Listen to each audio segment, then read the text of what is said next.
පහුගිය වීඩියෝස් එක ගොඩක් ඉන්ටර්න් දාන්න බලාපොරොත්තු වෙන කට්ටිය මගෙන් අහපු දෙයක් තමයි කොහොමද අපි ඉන්ටර්න් එකට ඇප්ලයි කරන්නේ. මම මේක ගැන ඇත්තටම වීඩියෝස් කිහිපයක් කලින් කරලා තියෙනවා ගිය අවුරුද්දේ. බට් ඒ කමෙන්ට්ස් වලට මම ඉන්ඩිවිජුවල් රිප්ලයි කරා. ඒ වගේම ඒ කියන්නේ හෝල් වීඩියෝ එකක් හදලා ඒ කියන්නේ හැමෝටම තේරෙන විදිහට මට හිතුණා වීඩියෝ එකක් හදන්න එක හොඳයි කියලා. හරි අපි නම් වීඩියෝ පටන් ගමු. මුල්ම දේ තමයි 2026 දී නැත්නම් 2027 වෙන අවුරුද්දේදී ඔයා ඉන්ටර්න් කෙනෙක් කියලා හිතන එක අමතක කරන්නම වෙනවා. ඔයා කැමැත්තෙන් වුණත් කැමැත්තෙන් වුණත්. මොකද දන්නවද හේතුව? ගොඩක් software engineer තරම්ම qualifications තියෙන ළමයි interns වලට apply කරනවා. ඒක දෙකක් නෑ අනිවාර්යෙන් මේක කරනවා. මොකද මම දන්න කට්ටියක් තියෙන ඒ කට්ටියට software engineering යන්න තරම් skill එකක් තියෙනවා, knowledge එකක් තියෙනවා. බට් යාලා intern apply කරන්නේ. ඉතින් අන්නේ වගේ කට්ටියත් එක්ක ඔයා compete කරන්න යනවනම් ඔයාගේ mindset එකත් අන්නේ level එකට තියෙන්න ඕන. ඔයා compete කරන්න නම් මෙහෙම market එකක් එක්ක කියලා. ඒ කියන්නේ තවදුරටත් ඔයාට intern level එකේ කියලා think කරන්න බෑ. software engineering level එකට think කරන්න ඕනේ. ඒ වගේම මේ level එකට ඉගෙන ගන්න ඕනේ. ඒ level එකටම ඔයාගේ skill වැඩි දියුණු කරලා තියාගන්න qualifications එක්ක. ඒ වගේම අනිත් වැදගත්ම point එක තමයි ඔයා අනිවාර්යෙන් projects 3-4ක්වත් කරලා තියාගන්න. ඒ projects 3-4 කලින් වගේ චූටි ප්‍රොජෙක්ට් නෙමෙයි. කලින් වගේ hospital management systems වගේ අර පරණ legacy systems නෙමෙයි. මේවා අනිවාර්යයෙන්ම හොඳ ඒවා වෙන්න ඕන. හොඳ ඒවා කියලා මම mean කරන්නේ මොනවද? front end, back end, database, cloud, AI. මේ ඔක්කොම ටික එකට integrate කරපො fully working systems වෙන්න ඕන. තව හොඳයි මේවා microservices වෙනවා නම් serverless systems වෙනවා නම් ඊපස්සේ මේ microservices and serverless ඔක්කොම combine වෙලා තියෙනවා. මේකට payment gateways add වෙලා තියෙනවා නම් ඒ වගේම ඔයා මේකට infrastructure as code ඒ කියන්නේ IAC ඊපස්සේ ඒ හැම දෙයක්ම embed වෙලා තියෙනවා නම් මේකට ගොඩක් හොඳයි.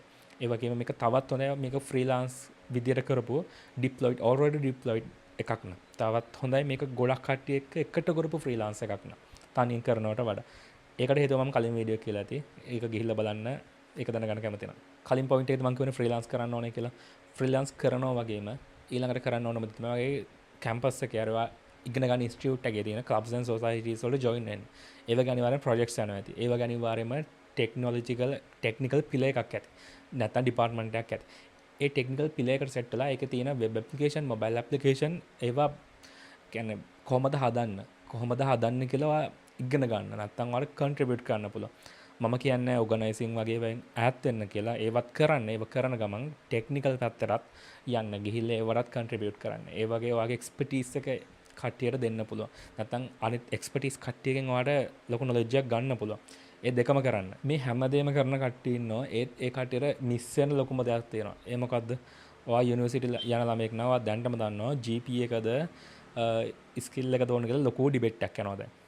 ඇත්තටම ඒ debate එක සමහරක් සාධාරණ තැනුත් වෙනවා අසාධාරණ තැනුත් වෙනවා. කොච්චර අකමැති වුණත් අපි පිළිගන්න ඕන අකමැතියක් තියෙනවා GPA එක අනිවාර්යෙන් බලනවා. ඒ කියන්නේ GPA matters.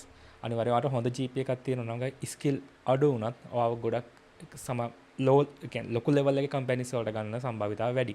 මම companies වල නම් ගම් කියන්නේ නැහැ. ඇත්තටම ලොකු level එකේ company එකකට යන්න ඕන. ඔයාගේ GPA එක අනිවාර්යෙන් බලපාන. ඒ වගේ GPA එක අඩුයි කියලා ඔයා නොගෙන ඉන්නේ නැහැ. ඔයාගේ GPA එක අඩු නම් ඒ GPA අඩු එක පෙන්වන්න නැතුව ඔයාගේ skill එක වැඩි කියලා පෙන්වන්න විදිහට ඔයා projects and ඔයාගේ අනිත් දේවල් ඔක්කොම කරලා ඔයාලට පෙන්වන්න පුළුවන් කමක් තියෙන්න ඕනේ. එහෙම නැත්නම් GPA එකත් අඩුයි. ඔයාගේ අනිත් works උත් අඩුයි නම් දෙකම අඩු නම් ඔයාව ගන්න ඇත්තටම company එකට තේරුමක් නැහැනේ. සමහරකට ඔයා එතකොට ඒකලු ජජ් කරන්න basically ඔයාගේ CV එකනේ ඔයාගේ profile එකනේ. ඔයාවේ ඒ දෙකෙන් තමයි ඔයා කොච්චර කරන් නිරූපණය වෙන්නේ. ඒකින්ද අර අපි කියනවනේ පිටකවරේ බැනලා බලලා මනින්න බෑ කියලා. ඇත්තට මේක වෙනවා මේ CV short list කරද්දී. ඒකෙන් අනිවාර්යයෙන් හොඳ GPA එකක් තියාගන්න. ඒ වගේම projects and works එක පුළුවන් තරම් ඔයා යුනිවර්සිටි යන ළමයෙක් නිසා GPA එකට priority එකක් දෙන්න. ඒ වගේ පුළුවන් තරම් projects and other works balance කරගන්න. මොකද යුනිවර්සිටි එක ආපහු වඩා යුනිවර්සිටි ලයිෆ් එක ගන්න බෑ. ඔයා ආපහු GPA එක වැඩි කරගන්න බෑ. ප්‍රොජෙක්ට් වලට ඕන තරම් කරන්න පුළුවන්. චුට්ටක් වැඩිපුර GPA එකට තැනක් දෙන්න. ඒ වගේ ප්‍රොජෙක්ට් එකක් කරගෙන යන්න අනිවාර්යයෙන්. දැන් මම කියන දේ නම් ගොඩක් කට්ටිය දැන්ටම කරනවා. මම කියන්නේ LinkedIn වගේ ප්‍රොෆයිල් එකක් හොඳට මේන්ටේන් කරගන්න. අද කාලේ මම ගොඩක් කට්ටිය දාගෙන හොඳ LinkedIn ප්‍රොෆයිල්ස් තියෙනවා. හොඳ පෝර්ට්ෆෝලියෝස් තියෙනවා. ඔක්කොම වැඩ ටික ලස්සනට කරගෙන යනවා.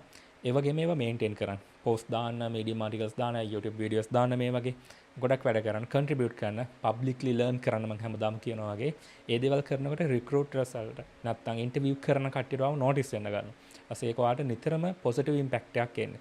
අනිත් එක ඔයාලට හොඳ ඔඩියන්ස් එකකුත් ඇදෙනවා. ඒක සමහරකට ඔයාලට අමතර ආදායමකුත් ගන්න පුළුවන්. අපි ඒක පොඩ්ඩක් පැත්තකින් තියමුකෝ. ඒ වුණාට අනිවාර්යයෙන්ම ඒ වගේ පබ්ලික් ප්‍රොෆයිල් එකක් හොඳට මේන්ටේන් කරගන්න. වැදගත්ම දේ තමයි T-shape ප්‍රොෆයිල් එකක් හදාගන්න කියන එක.